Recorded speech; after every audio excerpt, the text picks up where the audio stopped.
به نام خدا با عرض سلام و وقت بخیر خدمت دانشجویان گرامی. جلسه چهارم از شیمی عمومی 1 رو در خدمتتون هستیم. جلسه قبل یه تمرین داده بودیم، اون تمرین رو حل میکنیم، بعد میپردازیم انشالله به بقیه مباحث. تمرینی که داده بودیم از فصل اول بود. چگالی هوای خشک در شرایط معین. خب این مقدار گرم بر لیتر به شما داده. روی گرم بر لیتر یک واحده حالا SI نیست، اما خب بعضی اوقات استفاده میشه، چون ما گفتیم گرم بر سانتی متر مکعب یا کیلوگرم بر لیتر، کیلوگرم بر متر مکعب واحدهای SI چگالی هستن، اما خب مثل آنگستروم که استفاده میشه بر چگالی گرم بر لیتر هم معمولا استفاده میشه. خب جرم هوای موجود در یک اتاق به عرض این مقدار طول و ارتفاع داده، گفته چقدره. خب جرم از ما خواسته، ما میتونیم حجم رو از طریق ضرب عرض و طول ارتفاع در هم به دست بیاریم که همین کارو که انجام دادم همش متر بوده، بنابراین حجمی که به دست میاد برای من متر مکعب هست. خب در صورتی که من باید اونو حتما به لیتر داشته باشم، چون میخوام چگالی رو که وارد کنم، چگالی بر حسب لیتر، باید ابتدا کاری که انجام میدم توی استیکیومتری اینو تبدیل کنم به لیتر که این رو میذارم مشکل ایجاد نشه. خب از من جرم رو خواسته. خب گفتیم وقتی دو تا داده داشته باشیم، الان این یکی از داده هامون، اینم یکی از داده هامون، دو تا داده داشته باشیم که یکی از واحداش تکی باشه، یکی از واحداش نسبتی باشه، بهترین کاری که میشه کرد، این درست ترین کاری که میشه کرد، با اون واحد تکیه باید شروع کنیم، چون ما اگه این واحد نسبتی رو بذاریم یکیش هست میشه، یکی دیگهش میمونه و این قابل قبول نیست برای ما. پس با 40·774 متر مکعب شروع میکنیم، اون رو تبدیل میکنیم به لیتر. میدونید که هر متر مکعبی 1000 لیتره. بعد حالا میتونیم چگالی رو وارد کنیم.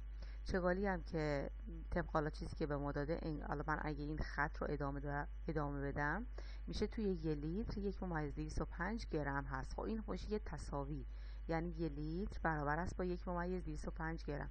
حالا اینکه این تساوی رو چطور به ضریب تبدیل کنم بستگی داره به ضریب تبدیل قبلی شما یا واحد قبلی شما. الان واحد قبلی شما لیتر بالا بوده، پس من به همین صورت می نویسمش 1 لیتر 1.205 گرم. حالا اگه عکسش بود گرم بالا بود، من این گرم رو می آوردم پایین، لیتر رو می بردم بالا. درسته؟ پس ضریب تبدیل رو حتی اگه نسبیتی باشه شما باید بر طبق واحد قبلیتون وارد کنید. خب رسیدم به گرم دیگه، متر مکعب با متر مکعب میره، لیتر هم با لیتر میره و من میتونم گرمم رو به دست بیارم. همه این صورت رو در هم ضرب میکنید، تقسیم بر مخرج میکنید. لطف کنید، حالا این که ساده است، فقط یه ضرب و تقسیمه. توی این تمرینایی که ما استفاده میکنیم حالا میرسیم به یه مباحثی که یکم توی ریاضی سخت‌تر هست، مثلا به لوگ میرسیم و بقیه موارد. سعی کنید یه ماشین حساب خاصی رو داشته باشید، نه که حالا با گوشی با هر چیزی فرقی نمیکنه.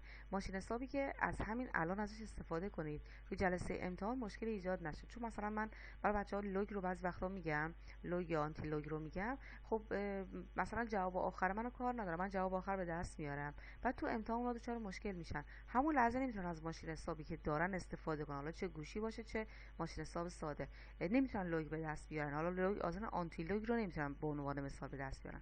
پس لطف کنید از همین الان که دارید تمرین‌ها رو حل میکنید یا مثالا با من پیش بیاد. حالا میگم این ساده بود، مشکلی ایجاد نمیکنه، اما یه مباحثی که یکم سخت‌تر میشه توی ریاضی، شما از همین الان مثلا من جواب رو میگم، شما جواب رو به دست بیارید، ببینید که جوابش اوکی هست که بعد برای امتحان دچار مشکل نشید. تازه سر جلسه امتحان که من مثلا در امتحان میگم، بچه‌ها از من میپرسن که اینو من چیکار کنم آنتی لوگ بگیرم، اون موقع که من نمیتونم بهشون جواب بدم. پس تو محاسبات هم دقت کنید.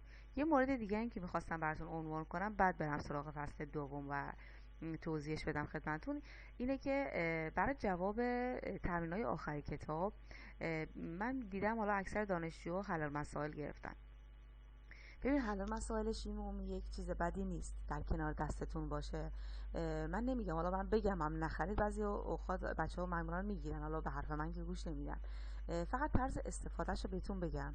ببینید شما اگه حل المسائل میخوای، حالا نه فقط برای کتاب شیمی عمومی، برای هر کتابی شما دقت کنید استادتون چطور بهتون درس میده. نگاه کنید مثلا من الان این شرایط رو به شما گفتم دیگه، گفتم زمانی که مثلا حالا یکی از چیزایی که بهتون گفتم این بود که اگه یه نسبتی داشته باشید، واحد نسبتی و یه واحد داشته باشید، شما زمانی که میخواید به دستش بیارید حتما باید اون واحد تکیه رو اول بذارید، بعد اینا رو بذارید که با هم دیگه حذف بشن. این موردی بود که من به شما گفتم، درسته؟ الان تو همون کتاب برید نگاه کنید، اونایی که حل مسائل گرفتن بعضی اوقات اصلا به این نکته دقت نمی‌کنید، دقیقاً چگالی رو میذاره اول رو به دست میاره، یکی از واحدام تو حواس نه حذف میشه نه میاد، هیچ اتفاقی براش نمیافته. خب این روش غلطیه. من به شما روش صحیح رو گفتم. ببینید اگه میخواید از حل مسائل استفاده کنید به این نکات دقت کنید، بعد نیاید تو امتحان برای من روش حل المسائل رو بنویسید که من روش خط میکشم، چون روشش درست نیست. بعضی اوقات، حالا نمیگم همه مسائلش اینجوریه، بعضی اوقات روش حل کردن حل مسائل روش درست نیست. حالا میرید میبینید بعضی اوقات میگم بعضی اوقات، نه که همه مسائلاشو اینجوری حل کرده. بالاخره شما میخواید از رو این بخونید دیگه. روش صحیح خوندن اینه که شما بلد باشید این روش هایی که من به شما گفتم، مثلا گفتم حتما این کار رو انجام بدید، یا زمانی که مثال میزنم این رو میخواید، یعنی یه مجهول شما به صورت واحدش دوتایی نسبتیه، اول این صورتش رو به عنوان حالا مجهول قرار میدید، از 1 لیتر شروع میکنید، از مخرج شروع میکنید، به عنوان 1 شروع میکنید. و من این رو به شما گفتم بعضی وقتا اون درست رفته اما بعضی اوقات رو اشتباه رفته. اگه شما میتونید تشخیص رو دارید که زمانی که از رو اون میخونید اشکالاتش رو بگیرید و درست حلش کنید، هیچ مشکلی نداره، دوست دارید استفاده کنید. اما اگه نه میخواید اون باشه که زمانی که من سوال دادم، حالا احتمالاً مجازی باشه امتحان شما، از اون استفاده کنید و به غلط اون رو بنویسید، اصلا به نظر من استفاده نکنید که من روش خط میکشم، اون قسمت هایی که با اون تدریس من جور در نمیاد. پس اگه میخوایدم ازش استفاده کنید الان استفاده کنید، الان که مثلا میخواید ترمینا رو بخونید استفاده کنید. مثلا حالا یه نکته به ذهنتون نمیرسه توی تمرین‌ها استفاده میکنید، جواب درست رو مثلا پیدا کردید و طبق حل مسائل پیش میرید، نه که بذارید موقع امتحان ازش استفاده کنید. به عنوان مثال، حالا من عین این سوالا که نمیدم که شما بخواید حالا از حل مسائل استفاده کنید، حالا یه فرضیه سوالم شبیه به سوال کتاب بود و شما خواستید از حل مسائل استفاده کنید، اگه جوابش منطبق بر اون چیزی که من تدریس کرده باشم باشه، هیچ مشکلی نداره. اما اگه بخواید جوابش به اون صورت نباشه و جواب رو از حل المسائل دقیقا اون حالتی که من نگفتم بیارید، برای شما نمره تعلق نمیگیره. اینا رو همین الان دارم براتون میگم که فردا امتحان دادید نگید دلیل این که من این سوال رو نمره نیاوردم چیه. پس خوب به تدریس من دقت کنید، اونجوری که مسئله حل میکنم رو دقت ببینید. نگید میگم فقط تدریس به این حالت پیدا، این حالت صحیحه. اون سوالی که ایشون نوشتن مثلا اینو بخوان اول استیکیومتری بیارن، خب اصلا اشتباهه. پس به این صورت دقت کنید، اگه میخواید استفاده کنید مشکلی نیست، فقط به این نکات لطفا دقت کنید. خب بریم و فصل دوم شروع کنیم. فصل دوم این فصل خیلی کوتاهیه، احتمالاً توی 2 جلسه تموم میشه. ما این فصل دوم رو میگیم، حالا نمونه سوال هم انشالله حل میکنیم براتون که دیگه توی این فصل هم مشکل نداشته باشید و شما برید و سوالات پایان فصل رو انشالله به درستی حل کنید. به این فصل دوم مقدمه بر نظریه اتمیه، توضیح میدی که اتم چطوری کشف شد، بعد حالا الکترون ها چطور کشف شدن و به همین صورت تا میرسه به عدد جرمی و اینا که معمولا حالا عدد جرمی و ایزوتوپ رو شما بلدید، من نمونه سوال از اون سمت حل میکنم. اما خب این قسمت ها رو خوب دقت کنید که اگه من سوالی تو به صورت مفهومی تو این قسمت ها آوردم شما دچار اشکال نشید. خب نظریه اتمی یکی از مهمترین نظریه‌های اتمی نظریه اتمی دالتون هست. یعنی بعد از نظریه اتمی دالتون تقریبا میتونم بگم نظریه خاصی ارائه نشد، فقط نظریه اتمی رادرفورد بود که اون رادرفورد هم دیگه فقط اومده بود ساختار اتم رو مورد بررسی قرار داده بود. نظریه اتمی دالتون تقریبا میتونم بگم یه 8-9 موردیه، اما خب چون مورداش خیلی ساده بودن من فقط 3 موردش که خیلی مهم بود و میتونم ازش یه نتیجه گیری هایی بکنم رو اینجا آوردم، اما در حالت عادی حدود 8 تا 9 تا نظریه داره. خب نظریه اتمی دالتون به این صورت هست. اولین نظریش این هست که عناصر از ذرات بسیار ریزی به نام اتم تشکیل شده‌اند. تمام اتم های یک عنصر یکسانند و اتم های عناصر مختلف متفاوتند. خب این که زیرش خط کشیدم و علامت گذاشتم رو توی اسلاید بعدی توضیح میدم دلیلش چیه. خب پس اول نظریش این بوده. میگم من فقط 3 تا نظریه رو توش انتخاب کردم چون میخوام در موردش بحث کنم. دومین نظریه این بوده که تفکیک و اتحاد اتم ها طی واکنش های شیمیایی رخ میدهد. در این واکنش ها هیچ اتمی به وجود نمی آید یا از بین نمی رود و هیچ یک از اتم های یک عنصر به اتمی از عنصر دیگر تبدیل نمی شود. خب این نظریهش کاملا درسته که ما این نظریه بهش میگیم بقای جرم و ازش استفاده میکنیم. اما خب این 2 تا نظریه‌ای که علامت زدم یه اشکالاتی داره، همونایی که علامت زدم. حالا توی اسلاید بعدی براتون توضیح میدم که اشکالاتش چی هست و بعد از دالتون این اشکالات تصحیح شد. مورد سوم گفته که یک ترکیب شیمیایی نتیجه ترکیب اتم‌های 2 یا چند عنصر است. نوع اتم‌های موجود در یک ترکیب و نسبت آنها همیشه ثابت است. خب بریم ما این 2 اشکالی که توی نظریه دالتون هست رو با هم مورد بررسی قرار بدیم و بعد توضیحات مربوطه رو بگیم خدمت.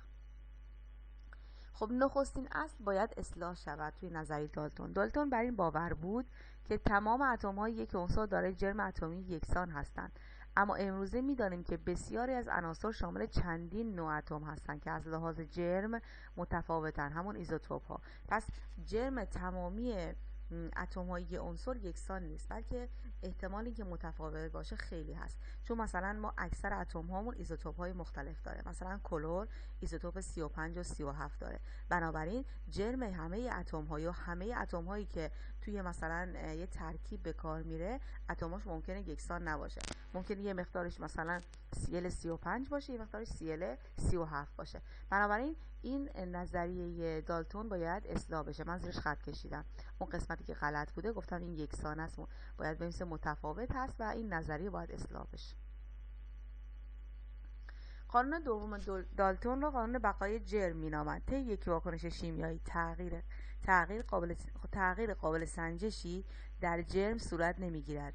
جرم کل تمام مواد درگیر در یک واکنش شیمیایی با جرم کل تمام فرآورده‌های واکنش برابر است. اینا که شما هم میدونید، درسته؟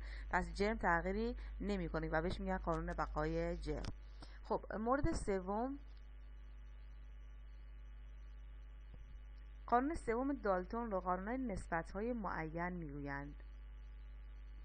ترکیب درصد عناصر تشکیل دهنده یک جسم خالص همیشه ثابت می باشد.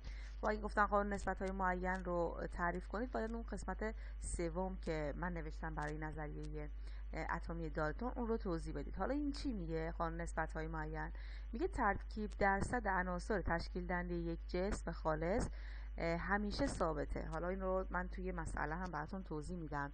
یه لحظه برگردم به اون نظریه ها. نگاه کنید، نظریه رو اینجوری گفته، کامل توضیح داده. این قسمتش که گفته نوع اتم های موجود در یک ترکیب ثابت است، این نوع اتم ها نه دیگه ثابت نیست دیگه. گفتیم که اتم ها هیچ وقت یکسان نیستن، درسته؟ پس نوعش ممکنه متفاوت بشه، ممکنه حالا طبق ایزوتوپ متفاوت باشه. اما اینجا که گفته نسبت آنها ثابت است، درسته. پس برای اینکه حالا قانون نسبت‌های معین رو تعریف کنید، اینجوری باید بگید که یک ترکیب شیمیایی نتیجه ترکیب اتم‌های 2 یا چند عنصر است که نسبت آنها همیشه ثابت است. این میشه قانون نسبت‌های معین. خب بریم در این مورد مسئله حل کنیم تا بهتر با قانون نسبت‌های معین آشنا بشیم.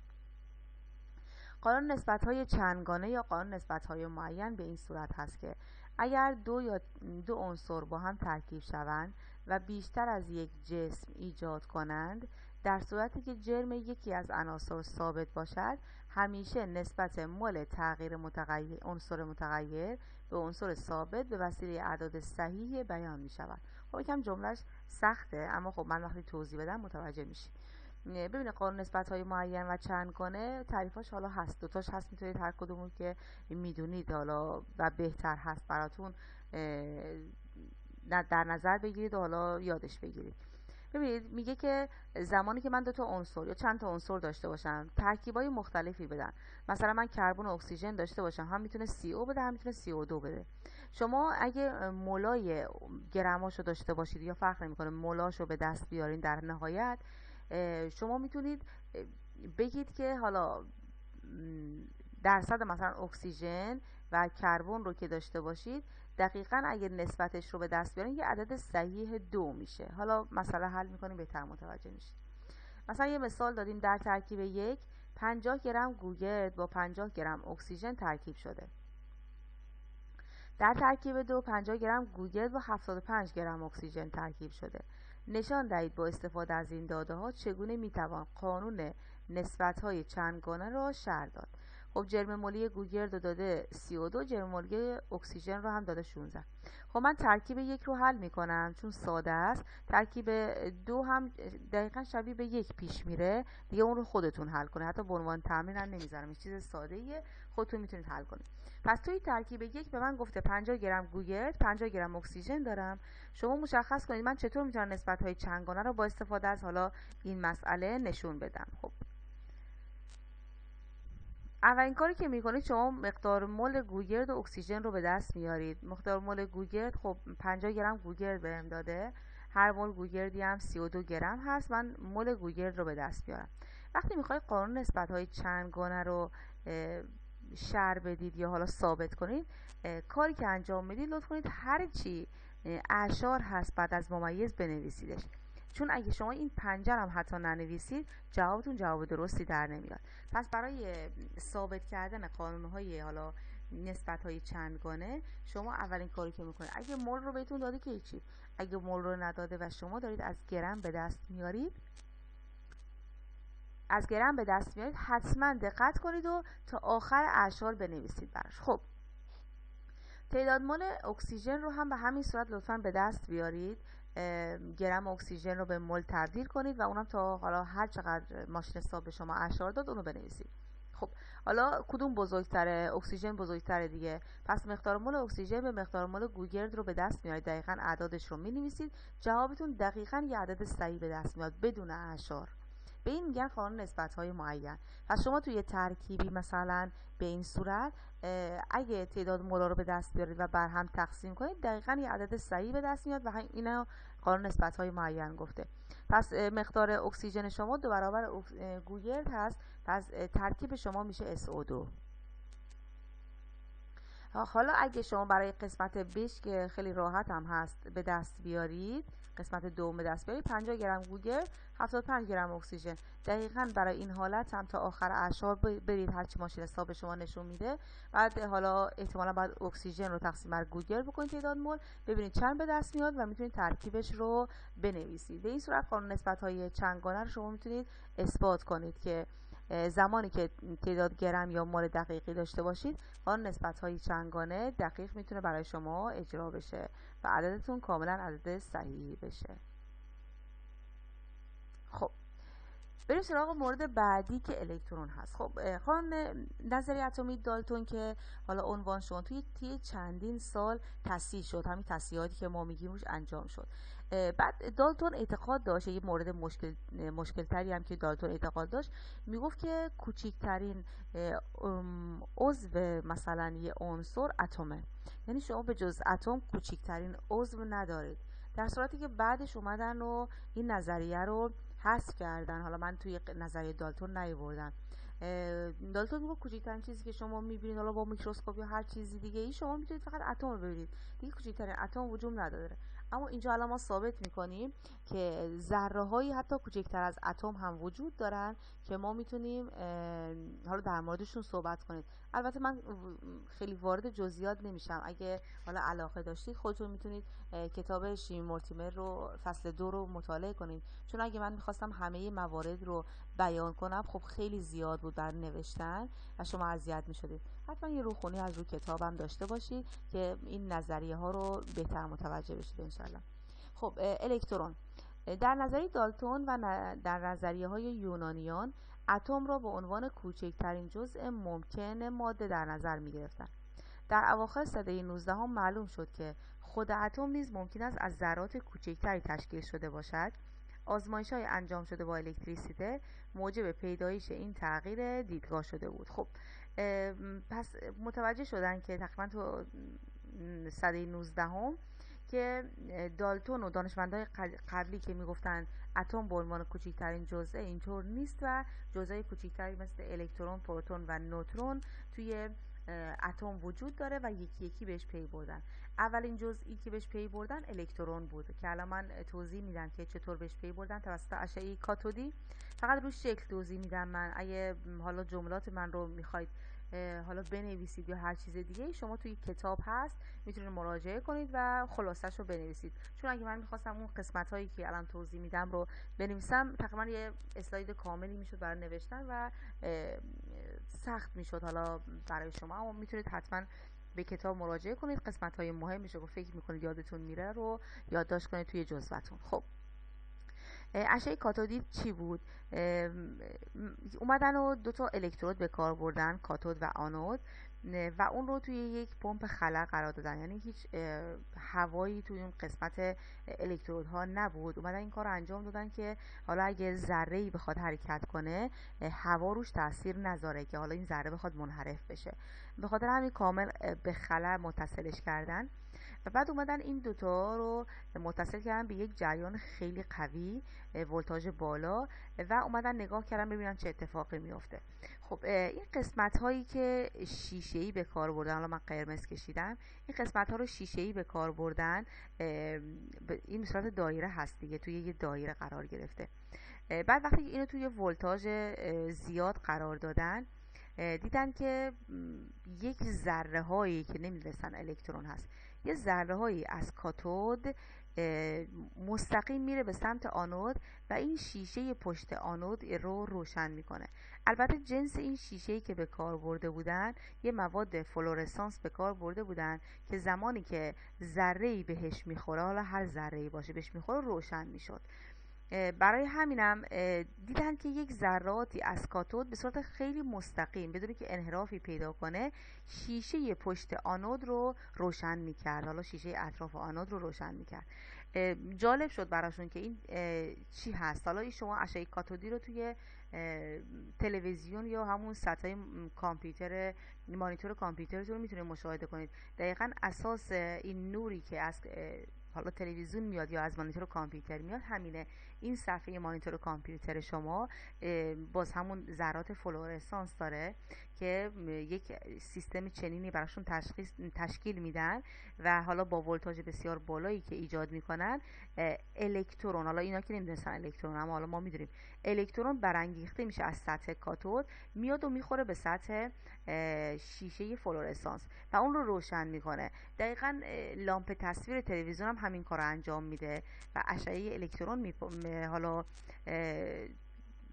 پرتاب میکنه و شما باعث میشه که حالا تصویر رو داشته باشید. خب اینا نمیدونستن این ذره‌ای که پرتاب میشه چیه، فقط میدونستن که اتم نیست، چون اتم یه حالت حالا تقریبا خنثایی داشت، براشون میدونستن این اتم نیست. دلیلش هم این بود که اومدن این یک جریان مغناطیسی برقرار کردن، یک دو تا صفحه گذاشتن، یه صفحه مثبت یه صفحه منفی گذاشتن، میخواستن ببینن که آیا این چیزی که داره پرتاب میشه واقعا خود اتم خنثی‌ست یا چیز دیگه ایه. بعد متوجه شدن سیستم رو که دوباره برقرار کردن، اینی که داشت حرکت میکرد که همون الکترون بود منحرف میشد و حرکت میکرد، چون ما گفتیم خیلی ثابت اینا مستقیم پرتاب می شدن.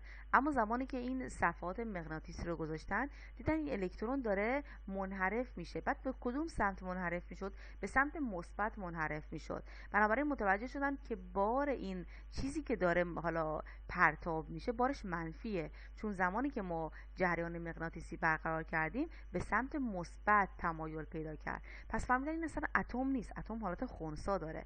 بنابراین متوجه شدن این یه ذره‌ای هست که احتمالاً از اتم حالا کوچیکتر هست و این کار داره انجام میشه.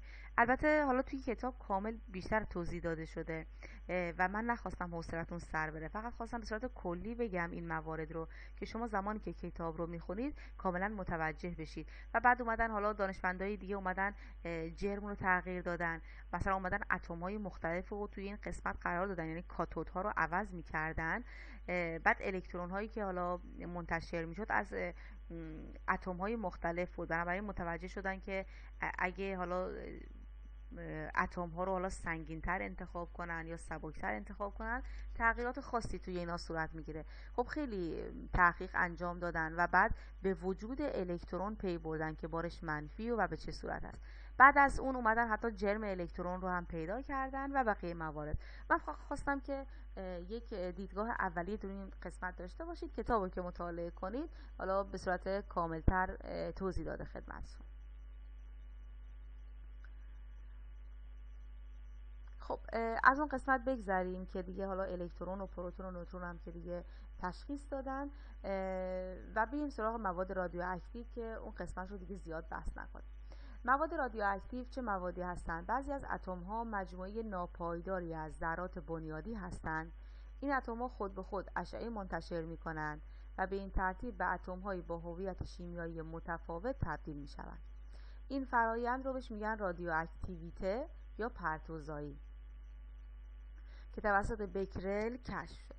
3 نوع اشعه حاصل از اجسام رادیواکتیو طبیعی شامل آلفا، بتا و گاما شناخته شده. خب شما فکر کنم خوندید مواد پرتوزا رو. مواد پرتوزا رو فکر کنم تا این حد خوندید که بعضی از مواد وجود دارن که پایدار نیستن و خیلی راحت میتونن پرتوزایی کنن، اما به شما نگفتن اون پرتویی که ایجاد میکنه از جنس چی هست. خب ما الان اینجا براتون کاملتر توضیح میدیم. مواد رادیواکتیو وقتی که پرتوزایی میکنن میتونن 3 تا تابش داشته باشن: تابش آلفا، تابش بتا و تابش گاما. و ما حتی از این تابش ها استفاده میکنیم، استفاده های دیگه انجام میدیم، اما این تابش ها چی هستن رو شما باید بشناسید. تابش آلفا ذره است که شامل 2 پروتون و 2 نوترون میباشد و دارای بار مثبته. خب معمولا تابش آلفا رو میگن همون هلیومه. هلیوم رو اگه اطلاع داشته باشید 2 تا پروتون داره، یعنی عدد اتمیش 2 هست و عدد جرمیش 4، 2 تا پروتون 2 تا نوترون داره. معمولا تابش آلفا رو میگن همون هلیوم هست که تابش میشه. یعنی میتونیم بگیم بعضی از ذرات زمانی که مواد رادیواکتیو هستن، زمانی که میخوایم پرتوزایی کنن، چیزی که ازشون کم میشه تابش آلفاست. تابش آلفا هم به اندازه‌ای که به اندازه اتم هلیوم هست. پس 2 تا پروتون 2 تا نوترون ازشون به عنوان تابش خارج میشه. خب بعضی تابش ها تابش بتا هستن. بتا چیه؟ جریانی از الکترون است که دارای بار منفی است. یعنی بعضی از این مواد رادیواکتیو زمانی که دارن پرتوزایی میکنن الکترون از خودشون دور میکنن، درسته؟ که بهش میگن تابش آلفا. ما حتی از این تابش آلفا استفاده های مختلفی میتونیم بکنیم. بعضی وقتا تابش گاما هست. گاما نوعی نور پر انرژی است که این اشعه بدون بار الکتریکی و شبیه به اشعه ایکس می باشد. بعضی از پرتوزایی‌ها فقط نور میدن بیرون. نور هم یه نوع انرژیه، یعنی هیچی از اون ماده کم نمیشه. یعنی پرتوزاییش به صورتی هست که الکترونش برانگیخته شده، الکترون میاد به حالت پایه. وقتی میاد به حالت پایه برای شما نوری رو منتشر میکنه، درسته؟ که اون نور هیچ الکترون یا پروتونی همراهش نیست، یعنی چیزی از اون ماده کم نمیشه، از ماده رادیواکتیو، فقط برانگیخته شده و داره نور به ما پس میده که این نور هم شبیه اشعه ایکسه. از این تابش های گاما توی پرتوزایی ایکس، حالا عکس برداری شاید رفته باشید، پرتو ایکس استفاده میکنن، معمولا موادی رو استفاده میکنن میگن ضررم داره، همین مواد رادیواکتیوه استفاده میکنن، مواد رادیواکتیوی که تابش گاما دارن، فقط نور به ما میدن و این نور باعثش میشه که همون اشعه ایکسه که باعث میشه که ما بتونیم عکس برداری انجام بدیم. بخاطر همینم میگن توی عکس برداری باید دقت کنید و زیاد انجام ندید چون برای بدن ضرر داره. خب بعد از این رادرفورد نیز با استفاده از اشعه آلفا توانست مدل اتمی خود را که بر پایه یک هسته کوچک دارای بار مثبت و الکترون‌های اطراف آن است را بیان کند. خب رادرفورد رو الان من براتون توضیح میدم. اومد از تابش آلفا استفاده کرد، یک آزمایش رو انجام داد که من آزمایشش رو اینجا براتون نمیگم، حالا به عنوان یه تحقیق براتون در نظر میگیرم که خودتون آزمایشش رو برای من بفرستید که چطور بوده. اومد با استفاده از تابش آلفا ثابت کرد که اصلا اتم شامل یه هسته است و الکترون های اطراف اون. این رو ثابت کرد. ببینید بعد از رادرفورد موارد مختلفی اومدن، مدل اتمی بور اومد، مدل اتمی حالا مدل اتمی کوانتومی اومد، همه این موارد اومد و شکل ساختار اتم رو کامل کرد. اما رادرفورد اولین فردی بود که اصلا گفت اتم شامل یه هسته است که در مرکز قرار گرفته و الکترون ها اطراف اون. درسته که خواص کوانتومی رو نگفت، اما اولین فردی بود که اصلا متوجه شد اتم چطور ساخته شده. فهمید که هسته و نوترون ها نوترون ها و پروتون ها توی هسته توی مرکز قرار دارن و الکترون ها اطرافش وجود دارند. خب من یه قسمت کلی از رادرفورد رو میگم، بعد میگم چی ازتون میخوام توی تحقیقش. رادرفورد در مدل اتمی خود بیان کرد که بخش اعظم جرم و تمام بار اتم در هسته متمرکز است. بنابراین هسته محل تجمع پروتون ها و نوترون هاست. دومین مورد این بود که الکترون ها بخش اعظم حجم اتم را اشغال می کنند و در خارج از هسته قرار دارند و به سرعت به دور آن می چرخند و چون اتم از نظر الکتریکی خنثی است، پس بار مثبت کل هسته برابر با بار منفی تمام الکترون هاست. برای همین تعداد الکترون ها برابر تعداد پروتون هاست. خب این نتیجه گیری آزمایش رادرفورد هست. تحقیقی که براتون در نظر میگیرم و انشالله بفرستید، براتون نمره مثبت در نظر گرفته میشه، البته اگه درست باشه. این نکته رو اول بگم خدمتون، بعضیتون تحقیق رو میفرستید، حالا از من میپرسید که درسته یا نادرسته. خب من نمیتونم براتون بگم درسته یا نادرسته. اولا این مطلبی که من میگم به عنوان تحقیق توی امتحان شما نمیاد، درسته؟ چون که من اصلا نمیگم صحیح غلطه، خیلی از بچه‌هام دنبالش نمیرن. امتحان شما در حدیه که من براتون توضیح میدم، کتاب رو مطالعه میکنید و میتونید سوالای خود پایان فصل رو بخونید و بررسی کنید. من در اون حد سوال میدم. اما اینایی که به عنوان تحقیق میدم، من سوالی رو براش توی پایان ترم در نظر نمیگیرم. پس خیالتون راحت باشه، اینکه شما صحیح انجام بدید، انجام ندید، حتی مشکلی ایجاد نمیشه. فقط نمره مثبت نمیگیرید. به این نمره مثبت ها زیاد نیاز دارید توی امتحان پایان ترم، چون امتحانی رو میدید معلوم نیست حالا چطور باشه. این مثبت ها انشالله میتونه برای ترفیع نمرتون خیلی کمک کنه. پس از من نپرسید صحیح یا غلطه. حالا من اگه دیدم کاملا پرت رفتید، حالا یه اشاره بهتون میکنم، اما که چقدر این نمره رو بیارید، حالا از نظر من کامل باشه یا نه نمیتونم بهتون بگم، چون حالا کافیه که از دانشجوها متوجه بشه مثلا این تحقیق چطوری است، از نظر من اوکیه، خب ممکنه از روی همون کپی کنه و برای من بفرسته. پس من فقط میگم دریافت شد که نمرتون رو منظور کنم، که شما خیالتون راحت باشه که این تحقیق شما دریافت شده. پس از من نخواهید که درست و غلطش رو بگم خدمتتون. پس برای این تحقیق رادرفورد میخوام آزمایش رادرفورد رو برای من بفرستید. ببین رادرفورد اومد رو با یک قطعی از طلا اومد این کار رو انجام داد. خیلی هم جالب بود آزمایشش. اومد مثلا قطعه طلا رو گرفت، از اون حالا پرتوهای رو منتشر کرد و با هر آزمایشی که انجام میداد یه نتیجه گیری میکرد. مثلا میگفت الان پرتوهایی که برای من مثلا حالا پرتاب میشه به مسیر مستقیم میره، این معنی رو میده، منحرف میشه، این معنی رو میده. بنابراین با توجه به آزمایشایی که انجام داد تونست حالا به این نتیجه‌ای که من خدمتتون توضیح دادم برسه و حالا شما این آزمایش رو برای من بفرستید و نتیجه گیری ها رو بگید. انشالله نمره مثبتی رو براتون در نظر میگیرم برای نمره پایان ترمتون. این نمره علاوه بر نمره پایان ترم هست و اضافه بر اون انشالله به نمرتون اضافه میشه. خب ببینم من کجا هستم. مواد رادیواکتیو. خب دیگه نمادهای اتمی رو انشالله میذاریم برای جلسه آینده. این جلسه کافی هست. نمادهای اتمی و مثال ها و تمرینایی که انشالله هست رو انشالله میذاریم برای جلسه آینده. موفق و مؤید باشید تا جلسه آینده. خدا نگهدار.